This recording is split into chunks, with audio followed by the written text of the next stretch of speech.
Donc me voilà à la deuxième, quand je dis la deuxième, c'est peut-être bien la troisième, enfin la deuxième étape en tout cas de l'observation de la fugue en question de Bach du clavier bien tempéré, c'est la réponse. Alors déjà, il faut bien sûr s'exercer, quand je dis s'exercer, c'est très simple, d'écrire le sujet à la dominante. Donc je suis en Do mineur, la réponse sera en Sol mineur.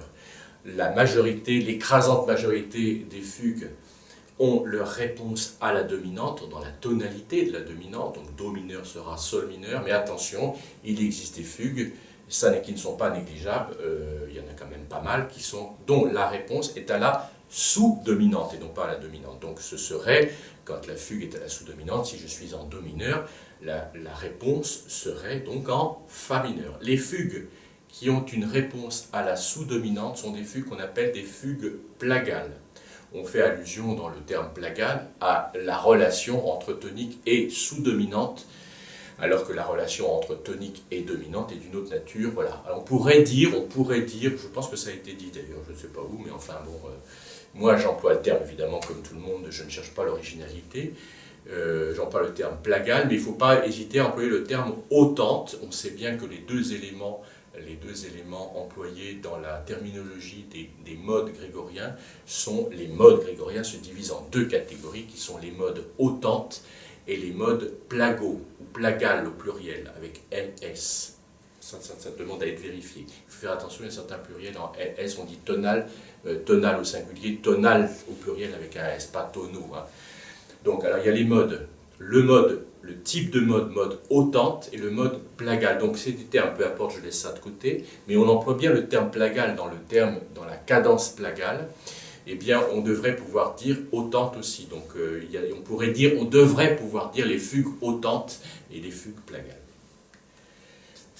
Peu importe, on dit les fugues plagales, en tout cas, ça c'est sûr. Quand la réponse est à la sous-dominante. Maintenant, la fugue qui nous intéresse aujourd'hui, qui est de type ultra-majoritaire, c'est quand la réponse est à la dominante, ce que j'appellerais moi fugue hautante, n'importe. Il faut bien sûr n'avoir aucune hésitation sur la transposition du motif. Alors en Sol mineur, c'est bien ça. Ré, Si, Do, Ré, donc Sol, Do, Si bémol, La, Si. Voilà, je l'écris un peu rapidement parce que c'est pas là que je vais l'utiliser. Donc je le redis, voilà, Do mineur.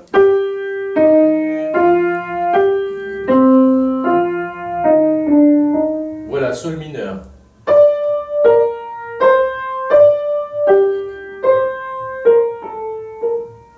Voilà, alors maintenant, qu'est-ce qui va se passer dans l'écriture? Je vais écrire exactement le texte de Bach, hein, je ne change rien, mais disons qu'il faut se mettre un peu dans l'idée que c'est nous qui l'écrivons, c'est-à-dire qu'on utilise les éléments que j'ai exposés précédemment, donc exposition d'un premier motif, puis d'un deuxième, d'un premier motif, le sujet dans la tonalité principale, d'un deuxième motif à une deuxième voix, à la dominante. Je vais, pour des raisons, je regarde un peu ma partition, c'est bien comme ça qu'elle est écrite, je vais l'écrire sur la même portée, ça sera plus simple aussi du point de vue de la lecture et de la perception des éléments. Alors, j'écris bien le sujet, Sol, Mi bémol, Fa, Sol, Do, ah là là là là là là, je vais recommencer, pardon. Je vais essayer de... voilà, on tout prend et on remet. Voilà, j'écris donc mes deux éléments en serrant un peu de manière à avoir la place d'écrire les deux éléments. Premier élément, sujet. Je mets toujours le S pour sujet. À la voix inférieure. Sol, Mi, Fa, Sol, Do, Fa, Mi, Ré, Mi. Et je mets les hampes vers le bas. Parce que je vais mettre les hampes vers le haut pour la réponse. Alors maintenant, je vais mettre mécaniquement, sans me poser de questions, la réponse en Sol mineur. Donc là, c'est le sujet. Je suis en Do mineur. Là, c'est la réponse. Et je suis en Sol mineur. J'ai donc ça. Je l'écris textuellement. Ré, Si, Do, Ré, Sol, Do, Si, La, c'est un peu juste, mais bon, Si. Voilà mes deux éléments. Donc je suis très content de ça, c'est très clair.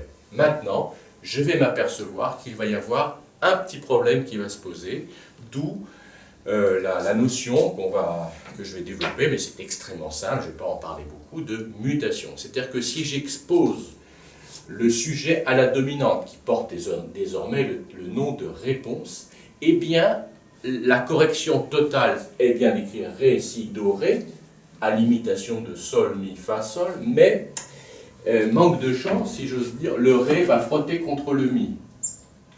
Ré, Mi, Ré, surtout Mi bémol, Ré, bon, et ben ça fait un intervalle de septième majeur qui n'est quand même pas admise dans le contrepoint, qui privilégie, enfin, les notes, les consonances, parfaites ou imparfaites. Or là, c'est une dissonance. Les dissonances existent dans le contrepoint, les dissonances sont les secondes et les septièmes, elles existent, mais à titre de notes de retard ou de passage, voilà, ou de broderie. Mais là, il ne s'agit pas de ça du tout, c'est une note réelle. Donc une note réelle en septième majeur, ça n'est pas possible. Donc qu'est-ce qui va se passer? Eh bien, il va y avoir une modification. Je ne vais pas écrire Ré, et Bach le fait, bien sûr, c'est le texte que je réécris, c'est son texte à lui, il écrit Do. Alors ça, c'est très très très important, il faut le connaître, et c'est ce qu'on appelle la mutation, c'est-à-dire le changement. On change une note, des fois deux ou trois, des fois la mutation est au début, elle est très souvent au début, mais elle peut être au milieu ou à la fin. Et il peut ne pas y en avoir. Dans certains cas, il n'y a pas de mutation parce que ça n'est pas nécessaire. Mais elle est très souvent là. Donc ici, il y a une note qui n'est pas conforme au modèle, mais qui est indispensable. Donc du coup, si j'écris Do au lieu de Ré, j'ai une sixte et tout va très bien, bien sûr.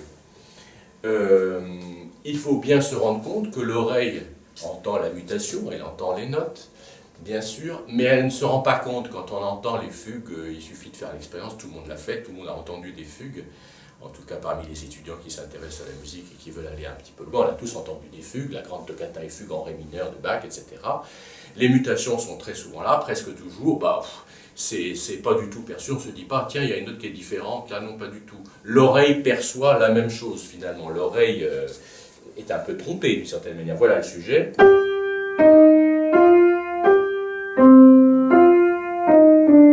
Voilà la vraie réponse.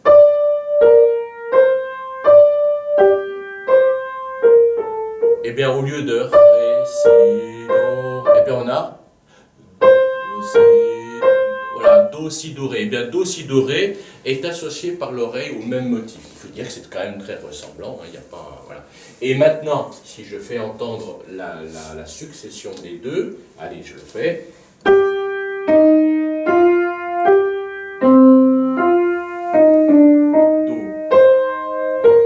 Voilà, le Do se passe très bien. C'est-à-dire que cet élément-là, du coup, est correct. Alors que s'il y avait eu Ré, il y aurait eu intervalle de septième majeur, c'était pas bon du tout. Il faut bien faire attention qu'au piano, je n'ai pas dit qu'au piano ça passait, ça passe pas, la septième majeure, elle est dissonante de toute façon, mais il faut bien comprendre que dans une fugue lente qui est chantée, par exemple par un chœur, c'est une dissonance terrible. Alors évidemment, les dissonances sont magnifiques, hein. Il ne faut pas faire dire ce que je n'ai pas dit. Les dissonances sont très cultivées dans la musique, y compris dans le contrepoint le plus rigoureux. Elles sont là, elles sont des éléments de tension qui sont résolus, et c'est très très important. Mais là, en tant que note réelle, eh bien, on ne peut pas se permettre, dans le cadre de la rigueur du contrepoint, d'introduire une dissonance. Voilà. Alors ça, c'était la première chose que je voulais montrer. Donc il faut, je le dis, est-ce que je vais le faire? Je ne sais pas, parce que ça va prendre trop de temps. Je ne vais pas faire des kilomètres de vidéos. Il faut en rester là dans un premier temps. J'invite tout le monde à aller lentement. Il ne faut pas aller vite. Il faut s'imprégner des éléments tranquillement, y revenir sur plusieurs jours. Sinon, on ne fait que survoler la musique et après on s'étonne que la mémoire ne suive pas, etc. et que les doigts non plus. Si on veut faire un travail approfondi, si on veut jouer proprement une fugue au clavier, je ne m'adresse pas qu'aux pianistes, hein, bien sûr, mais là, les pianistes sont quand même mis à contribution énormément, organistes aussi, clavecinistes évidemment, eh bien il faut prendre le temps de s'imprégner de ces éléments, donc ne pas aller vite. Alors je donne tout de suite comme ça, oralement, un petit travail à faire. Il faut déjà écrire ça, cet élément-là, c'est-à-dire la simple juxtaposition de sujet et réponse, j'allais dire contre sujet, réponse, avec mutation.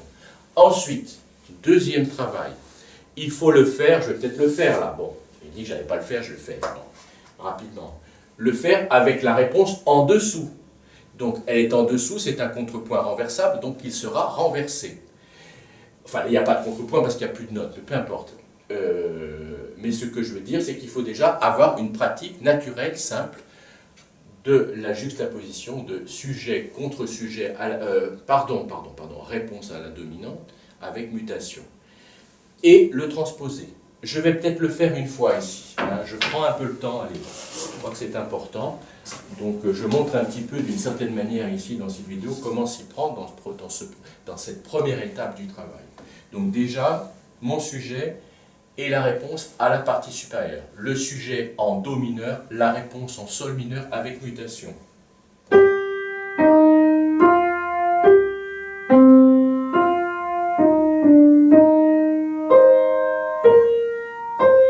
Voilà. Alors il faut porter l'attention évidemment sur le Do. Hein. Donc Do, Fa, Mi, Ré, Mi bémol, voilà, sixte, etc. Ensuite, bien sûr, il faut le faire à l'envers, c'est-à-dire présenter la réponse dans une voix inférieure. Voilà, sujet.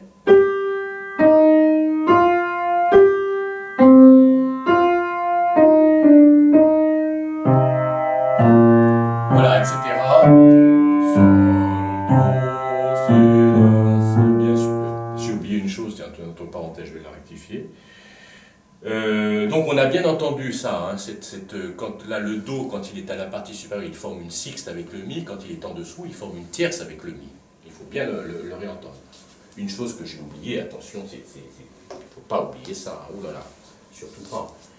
C'est qu'entre Do mineur et Sol mineur, il y a deux notes qui sont très différentes. C'est qu'en Do mineur, on a le Si bécard, la sensible, ici, et le Si est bémol. Donc ce Si bémol, ce n'est pas la peine de l'écrire puisqu'il est à la clé. Mais attention, c'est déjà un élément modulant. Parce qu'en Do, le Si aurait été bécard. Donc s'il est bémol, c'est que c'est déjà modulant. Et le deuxième élément que j'ai oublié, et là j'ai vraiment eu tort, il ne faut surtout pas oublier ça, c'est d'écrire le La bécard, hein, bien sûr. Attention, hein. Si, pardon, c'est trop serré, j'en suis désolé, mais enfin bon, on comprend. Hein. Do, Si, La bécard, Si bémol. Voilà. Donc les deux éléments modulants sont le Si bémol et le La bécard. En Do mineur, le Si est bécard et le La est bémol. Attention, hein, pas d'erreur. Bon, maintenant, étape suivante. Attends, je termine juste ça.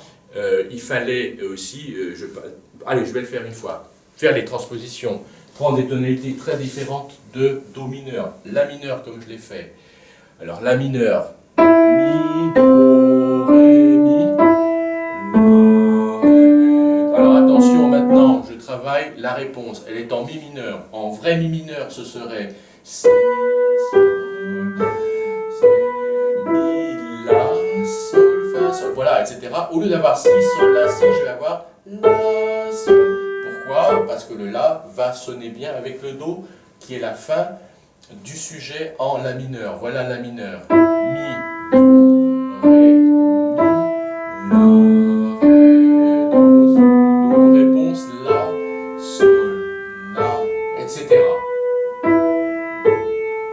Voilà, et ça peut se faire dans plusieurs tonalités. Je déconseille d'en faire trop, ça ne sert à rien, c'est fastidieux, mais je conseille 3, 4, 5 tonalités. Et puis quand on travaille le sujet simple, il est tellement court et tellement simple, on peut faire toutes les tonalités si on veut, y compris majeures. Hein. La vraie transposition ne change pas le mode, hein, mais on peut aussi pour l'oreille l'écouter en majeur si on veut. Je ne le fais pas maintenant parce que je ne vais pas... voilà. Alors maintenant, nouvelle étape, j'introduis le contre-sujet. Alors attention, on se souvient bien que le contre-sujet en Do, le contre-sujet en Do était Sol, Fa, Mi blanche, Mi bémol blanche, je le mets Ré, Do. bien d'accord. Donc le contre-sujet en sol, eh bien, comme j'ai sol, fa, mi, c'est bien ré, do, si. Ré, do, si bémol, la bécard, sol. On ne peut pas être plus clair. Voilà, on le voit bien. J'aurais peut-être dû l'écrire en clé de fa, mais comme j'ai écrit ici en clé de sol, je continue. J'ai bien ré, do, si, bémol, la bécard, sol. Pentacorde descendant de la tonalité de sol mineur.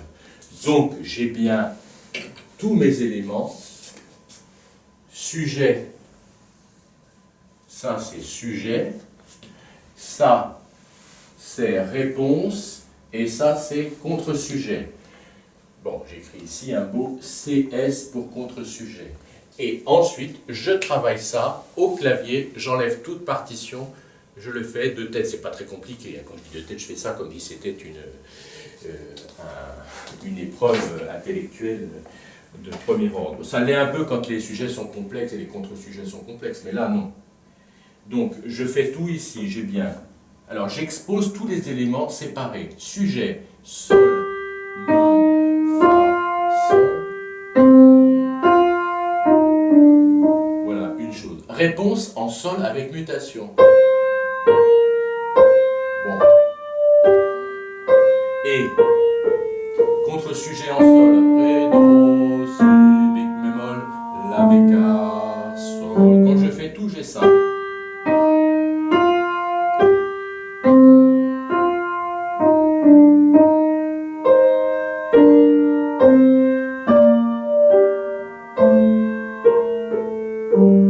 Voilà. Et je peux faire le contraire. Donc j'ai bien sol. Une voix du dessus. Et une voix du dessous.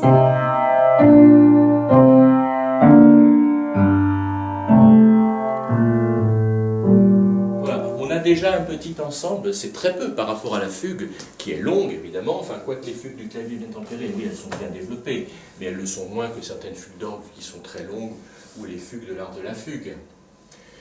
Et ça c'est un tout petit élément, on ne peut pas se priver de le travailler en profondeur. Voilà. Et après, évidemment, donc je redis le travail à faire, je ne le refais pas ici, c'est trop long. Il faut travailler les trois éléments, sujet, réponse à la dominante avec mutation, contre-sujet, et les combiner. Sujet à la voix supérieure, réponse à la voix inférieure, etc. etc. Faire les deux possibilités, dessus, dessous, dessous, dessous, dessus, et transposer un petit peu, 2, 3, 4 tonalités. Voilà. Bon, ça c'est le premier élément, enfin le premier, c'était le deuxième et même le troisième, là il y a bien 3 éléments. Je vais continuer à montrer cette exposition de fugue, donc de la fugue en do mineur du deuxième livre. Voilà, avant d'effacer le tableau, j'en profite, je voulais le montrer, un élément qui est quand même intéressant à noter, c'est que la succession dans cette voix, ici la voix inférieure, je ne sais pas comment on la nommerait, cette voix, c'est vrai simplement une voix d'alto, puisque quand même ça descend jusqu'au sol. Mais ce que je voulais dire, de toute façon c'est la voix inférieure, c'est que cette voix parcourt, et il est très intéressant de le faire et de se le chanter, de chanter la succession sujet, contre-sujet à la dominante. Mais ce que je voulais montrer, c'est que le sujet se situe bien dans le pentacorde de do mineur et le contre-sujet dans le pentacorde de sol mineur. On peut d'ores et déjà bien penser la descente de do mineur, sol, fa, mi bémol, ré, do, suivi de ré, do, si bémol, la bécard, sol, voilà. Et on a donc franchi une octave en faisant sol, fa, mi, ré, do, ré, do, si, la, sol.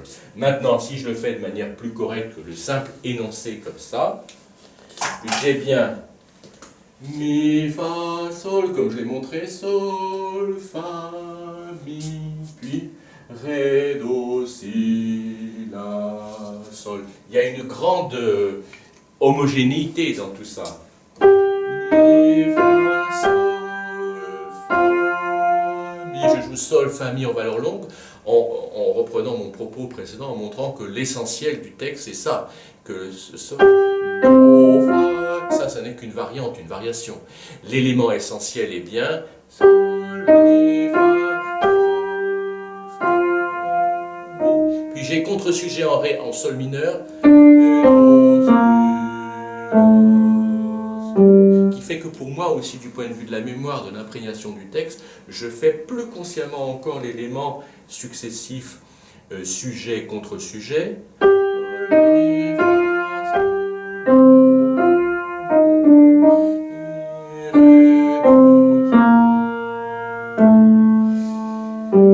Voilà.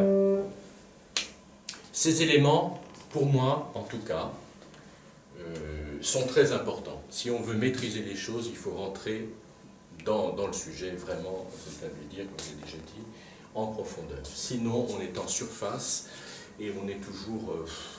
et puis, c'est pas très satisfaisant. Et puis, on passe à côté d'un élément de compréhension qui est quand même essentiel. La musique est un élément de compréhension, de maîtrise. Voilà, je crois que rester en surface et ne travailler que l'instrument pur et simple, ça c'est pas une très bonne chose. Ou, voilà, se contenter de recettes dans le domaine de l'écriture non plus. Là, il faut vraiment faire cet effort. Enfin, effort, c'est pas un effort, c'est un plaisir aussi de rentrer en profondeur dans les choses. Voilà, alors maintenant je passe à l'étape suivante. Alors, me voilà maintenant à une étape nouvelle. Cette étape, comme je l'avais déjà dit tout à l'heure dans mon premier exposé général sur l'entrée de fugue, je disais que on avait comme premier élément la première voix qui entre, je récapitule rapidement, qui chante le sujet. La deuxième voix entre en chantant la réponse à la dominante avec mutation, accompagnée du contre-sujet lui aussi à la dominante. Puis, après, je vais avoir la troisième étape avec l'entrée de la troisième voix.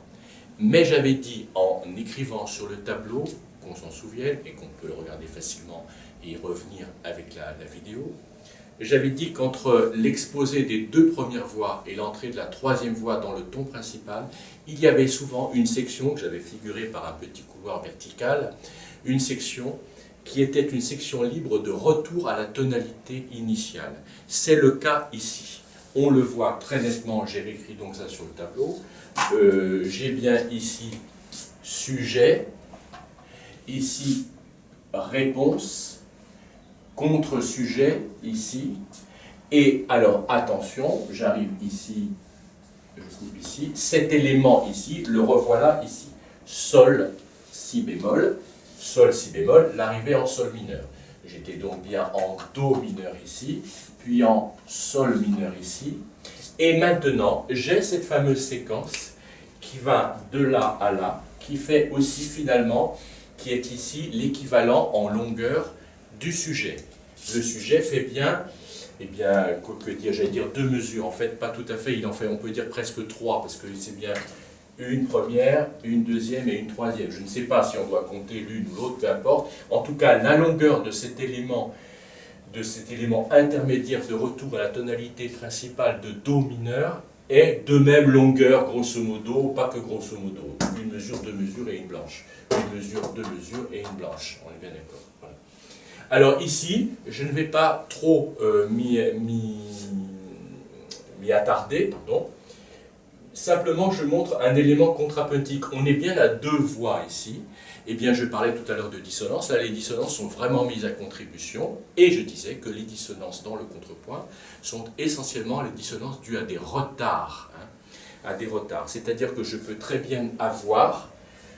je vais peut-être le jouer au piano. Je réfléchis. Je vais simplement jouer quelques tierces. Alors, la tierce, par excellence, est l'intervalle qui peut se succéder facilement à lui-même. Mi, sol, par exemple, fa, la, prenons fa, la, fa, la, fa, la. Je ne vais pas faire le cours maintenant trop long là-dessus, je le montre, je crois que c'est quand même très intéressant. Fa, la, tierce, suivi de mi, sol, suivi de ré, fa, suivi de do, mi. Sur la partition, quand j'ai dans le contrepoint ici les quatre tierces qui se suivent, entre parenthèses, dans le contrepoint rigoureux, on évite de faire plus de 3, parce qu'après ça devient systématique, peu importe, c'est une simple toute petite remarque.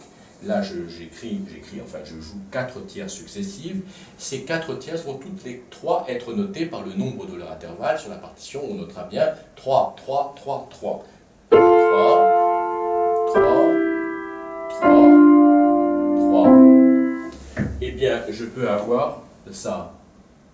3. Maintenant, la voix supérieure, le La, descend sur le sol. Et le Fa tarde, c'est un retard.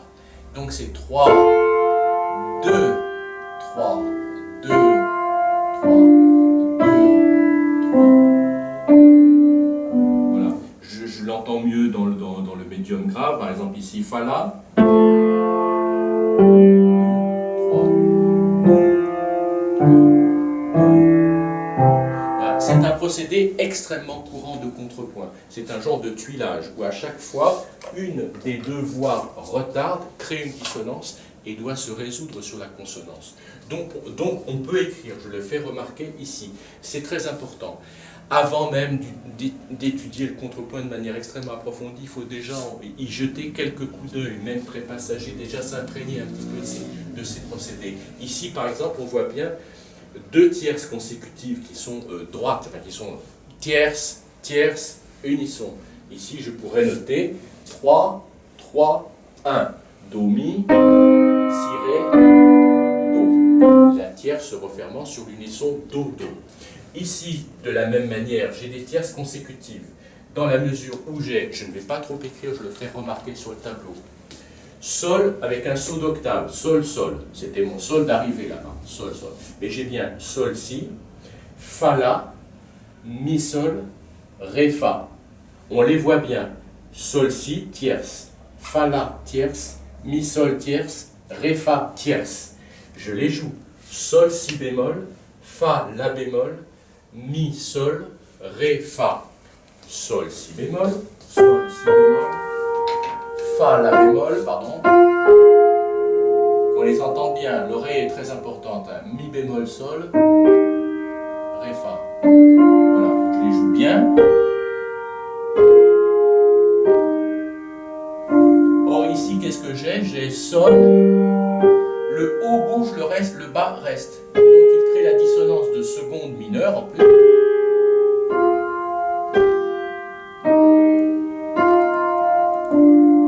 Voilà, je voulais le faire remarquer. Alors, qu'est-ce qui se passe ici maintenant? Ça, c'était une simple remarque de contrepoint. Si je note mon contrepoint, j'écris 3, mais 2, 3. 2, 6. Alors attention, la résolution, pendant la résolution, j'ai le saut de sol à do. Sol, do est très bien contrepointé par le mi. Quand j'ai mi, eh bien j'ai facilement sol, do, c'est-à-dire tierce, sixte. Si maintenant j'ai le retard 2, 3, eh bien au moment de la résolution du 2 sur le 3, j'ai une sixte. Je ne reviens pas là-dessus. Ici, j'ai bien 2, 3. Et puis un passage, bon, etc., etc. Après, on a une quinte diminuée, je n'y reviens pas. Enfin, je n'y viens pas du tout, je laisse tomber ça. Alors, je fais simplement remarquer que ce passage qui est très beau, qui est très expressif, ça, on peut imaginer ça quand on joue au piano, c'est très beau aussi, bien sûr, mais quand on imagine ça chanté par des voix, dans un endroit qui sonne bien, par des gens qui chantent juste, avec de belles voix, c'est très très très beau. Chanter ça, c'est ce qui se passe de toute façon dans les fugues chantées, mais les fugues chantées sont chantées sur des textes, hein, évidemment. Bon, là, c'est une fugue instrumentale, il n'y a pas de texte. Voilà. Mais ce que je voulais dire, c'est que ce sol si bémol est l'accord, sous-entendu l'accord sol si bémol ré, l'accord de sol mineur, accord de tonique, aboutissement de la partie en sol mineur. Et puis dès ici, il y a la modulation par l'introduction du la bémol qui est très expressif, parce que le sol dur, hein, j'ai fa la bémol, sol. Voilà. Donc il y a quelque chose de très expressif. Donc ce la bémol se fait particulièrement remarquer parce qu'il est fauteur d'une grande dissonance qui est la seconde mineure, le demi-ton. Et donc c'est aussi, il se fait remarquer, il est expressif, et c'est aussi la note qui permet de retourner à do mineur. C'est-à-dire que l'élément modulant était essentiellement le la bécard, hein, qui passait de do mineur à sol mineur. Mais ici le la bémol est le rétablissement de Do mineur, et c'est la note la plus expressive du passage, parce qu'elle crée une dissonance très expressive qui se résout immédiatement, et donc le Do mineur est bien de nouveau installé de plein droit. Enfin, c'est la récupération, si je peux dire, de la tonalité initiale. Alors, les éléments modulants sont bien sûr, comme je viens de le dire, le La bémol, mais aussi le Fa bécard. Donc, cette tierce, avec cet élément très expressif 2, 3 secondes tierces, est l'élément modulant, c'est-à-dire l'élément qui permet de retourner au ton par deux choses, je le redis, le La bémol et le Fa bécard. Après, l'affaire est entendue, on arrive sur un beau Si bécard, et là, on est vraiment en Do mineur. On l'était déjà ici, mais enfin bon, c'est bien la sensible Si bécard qui fait bien entendre définitivement, qui assoit la tonalité de Do mineur qu'on avait laissé momentanément. Le Si bécard, donc, est un rétablissement après la perturbation, j'exagère, c'est pas du tout une perturbation, enfin en tout cas l'élément modulant à Sol qui était le Si bémol, maintenant on a le Si bécard ici. Le La bécard est contredit par le La bémol. On est bien d'accord, hein? Voilà. Alors donc, après ce court élément, enfin ce court, il n'est pas si court que ça parce qu'il est aussi long que le sujet, ce court extrait, on va dire et ça, allez tout ça, ce court élément de modulation, de retour au ton, ça c'est bien le retour à Do mineur, et bien ici, la troisième voix entre à son tour et fait entendre le sujet à la basse. Donc j'ai bien eu un ordre milieu, haut, bas. On peut dire alto, soprano, basse. Ou peut-être, non, basse, c'est bien une basse. Bon, allez, peu importe, on ne va pas essayer de dénommer les voix. Elles ne le sont pas de toute façon. Et j'ai bien ici, et alors je peux écrire, je ne vais pas dire bêtement, mais presque, sans réfléchir, sujet, sol, mi, fa, sol, c'est-à-dire soupir noir. Soupir, sol, mi. Alors on remarque bien ici que j'ai un accord finalement, c'est un accord de sixte, c'est mi, do, sol. Ici j'ai bien le contre-sujet, sol, fa, mi bémol, ré bécard, do. Enfin ici ré bécard c'est pas la peine, le ré bécard bien évidemment. Ici voilà mon sujet, sol, mi, fa, sol, do, fa, mi, ré, mi. Voilà, et ma séquence est terminée. Donc ici, c'est une belle quartet sixte. Ça, bon, peu importe, hein, je ne vais pas chiffrer, c'est un accord 6-4-3, pardon, je n'ai pas la peine d'aller trop vite, c'est un accord, c'est une quartet sixte, mais ce n'est pas la quartet sixte telle qu'on l'entend, c'est un plus 4-6, c'est un deuxième renversement de l'accord de sensible. Mais je n'y viens pas parce que ce que je dis n'est pas extrêmement pertinent, parce que bon, c'est dans le cadre du contrepoint, c'est autre chose. Voilà, eh bien c'est tout pour ça. Je vais prendre la partition et je vais jouer donc cette très très belle entrée de fugue. Et après je ferai une petite mise au point parce que je ne veux pas induire ceux qui me regardent en erreur, parce que j'ai introduit une différence dans tout ça, mais elle n'est pas importante. Alors voilà, sujet à la voix du milieu, Do mineur.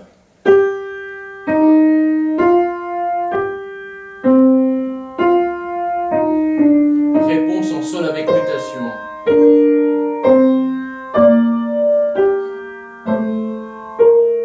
Modulation, retour à ut.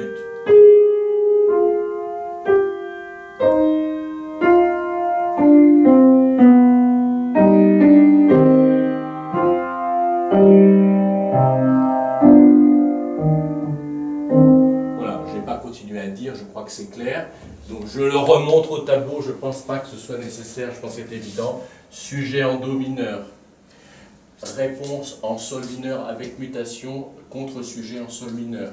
Partie modulante, retour au ton. Et ici, sujet à nouveau à la basse en Do mineur, comme tout bon sujet qui se respecte, il est dans la tonalité. Contre-sujet ici, Sol, Fa, Mi bémol, Ré, Do. Et ce que je disais dans ma première présentation générale, peut-on dire, cette voix-là, la première voix, elle chante un contrepoint libre qui, comme je le disais, donc j'en apporte une confirmation, est fait de notes extrêmement simples, souvent des valeurs longues, et je dirais presque qu'elle est pauvre en notes, c'est le cas ici. La voix centrale fait Ré, Do, Si bécard, Do qui est très long, Si bécard, Do. Donc il n'y a que le Ré, le Do, le Si, le Do, le Si, le Do.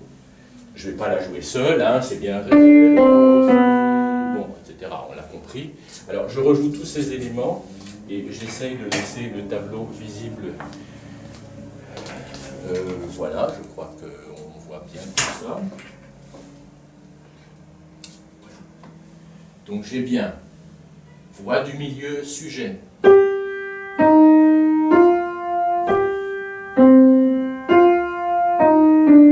Réponse et contre-sujet.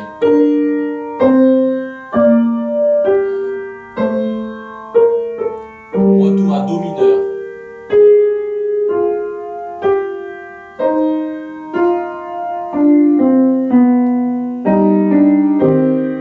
Sujet à la basse.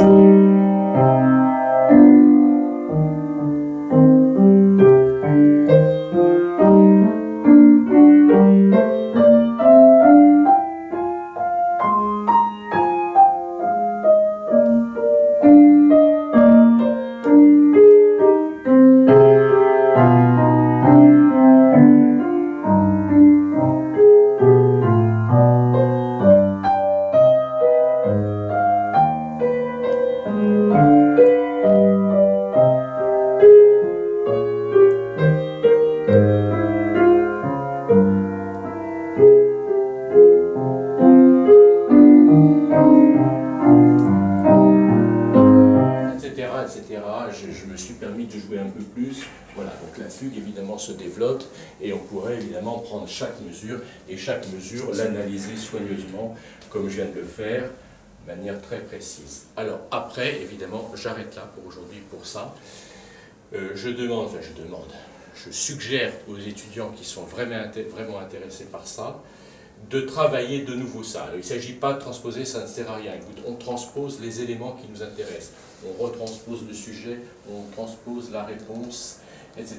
Je vous suggère notamment de travailler ces 4 mesures-là, enfin 5 disons, en arrivant sur la mesure suivante, et transposer en inversant, en faisant ça en dessous, le du dessus. Voilà.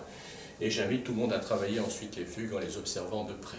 Alors c'est un travail énorme, parce que si on prend toutes les fugues et qu'on étudie toute la fugue comme ça, c'est bon, ça demande un travail énorme. Mais après, il y a une habitude qui se produit, puis on n'a pas besoin de tout réécrire à chaque fois, on a l'habitude, donc on voit bien sur la partition au fur et à mesure où on le joue. Après, ça n'est pas un travail à chaque fois, hein, c'est pas du tout ce que je veux dire. Puis, ce que je propose à tout le monde de faire aussi, c'est de mémoriser des sujets, mémoriser beaucoup de sujets de fugue, les oublier, y revenir, etc. C'est quelque chose qui se construit avec les années. Hein. Tout ce qui a de la valeur prend du temps. Voilà. Tout ce qui a de la valeur prend du temps. Ce qui ne prend pas de temps, en général, c'est louche. Hein. Voilà. Je le dis, je le redis, parce qu'aujourd'hui, on vit beaucoup à une époque où les choses doivent se faire vite. Mais même à la va-vite et de manière superficielle. Si on veut rentrer profondément dans les choses, maîtriser les choses, et ben ça prend du temps, ça prend des semaines, des mois et des années, donc il faut savoir qu'on va y passer du temps. Si on ne veut pas trop y passer du temps, c'est peut-être pas trop la peine d'insister. Voilà, je le dis aussi parce que beaucoup d'élèves survolent et abandonnent finalement, parce qu'ils se rendent compte que ce n'était pas leur projet, et c'est tout à fait légitime. C'est tout à fait légitime de ne pas se projeter dans un travail énorme. Par contre, si vraiment on veut le faire, eh ben, il faut savoir qu'il va falloir y passer beaucoup de temps et acquérir des choses aussi avec la mémoire, faire beaucoup fonctionner la mémoire. Voilà. Ça sera tout pour ce premier exposé. Ensuite, j'aborderai la fugue scolaire, dirons-nous, dans les fameuses basses non chiffrées. Et puis peut-être que je montrerai un autre extrait de fugue du clavier bien tempéré. Mais tout ça prend beaucoup de temps, même en vidéo. Donc c'est pas trop non plus rallongé. Merci de l'attention de tous, bon travail et bon approfondissement justement.